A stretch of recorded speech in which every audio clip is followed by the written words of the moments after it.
আসসালামু আলাইকুম প্রিয় দর্শক, আমি আছি আপনাদের সাথে মোহাম্মদ তাজুল ইসলাম। আলহামদুলিল্লাহ, আমি ভালো আছি। দোয়া করি আমি যতটা ভালো আছি, আমার চেয়ে আপনাদেরকে শত গুণ আল্লাহ তাআলা যেন ভালো রাখে। নবী করিম সাল্লাল্লাহু আলাইহি ওয়াসাল্লাম যা বলেছেন,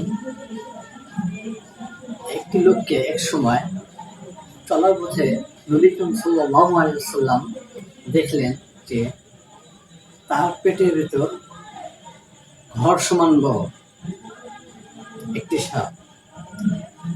তখন নবী করিম সাল্লাল্লাহু আলাইহি ওয়াসাল্লাম হযরত জিবরাইল আলাইহিস সালামকে বললেন যে এরা কারা?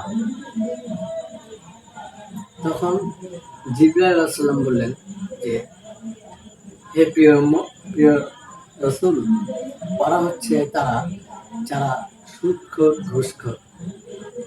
তাহলে একবার ভাবুন, যারা সুদখোর ঘুষখোর তাদের পেটের ভিতরে যদি নবী করিম সাল্লাল্লাহু আলাইহি ওয়াসাল্লাম বাহির থেকে যদি দেখে এই পেটের ভিতরে সাপ বসবাস করছে, তাহলে তাদের মরার পর কবরের ভিতরে কি পরিমাণ আযাব হতে পারে।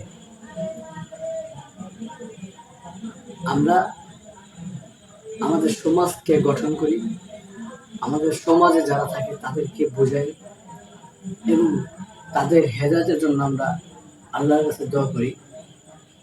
আমরা কেউ ঘুষ খাবো না, কেউ সুদ খাবো না। আমরা একদিন কবরে চলে যাব। আমাদের এই দুনিয়াটা কয়দিনের? 60 বছর, 70 বছর, 80 বছর। বর্তমান 60 বছরের উপরে খুব কমই বাঁচে। তাহলে দেখুন, মারার পর কোটি কোটি কোটি বছর চলে যাবে, তাও আপনার দিন ফুরাবে না। একটা উদাহরণস্বরূপ বলি, যেমন আপনি পুরো পৃথিবীতে সরিষা দানা দিয়ে ভরে রাখলেন, আর 1000 বছর পর পর একটা পাখি যদি একটা সরিষা দানা নিয়ে যায়, তাহলে একদিন না একদিন তো শেষ হবেই। আজ না হোক কাল শেষ হবে, কোটি কোটি বছর পর হলেও শেষ হবে। কিন্তু আমাদের মৃত্যুর পর এমন এক জিন্দেগি আছে, এমন এক দিন আছে যেটা কোনোদিন শেষ হবে না। যে জান্নাতে যাবে সে চিরস্থায়ী জান্নাতেই চলে গেল, আর যে জাহান্নামে যাবে সে চিরস্থায়ী জাহান্নামে চলে গেল। আমরা একবার মৃত্যুর কথা ভাবি, হকের পথে চলি। নবী করিম সাল্লাল্লাহু আলাইহি ওয়াসাল্লাম যে কথাগুলো বলে গেছেন, আমরা তার উপর আমল করার চেষ্টা করি এবং অপরকে আমল করার আহ্বান জানাই।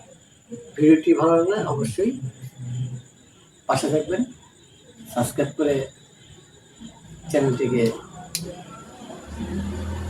ফলো করবেন। আল্লাহ।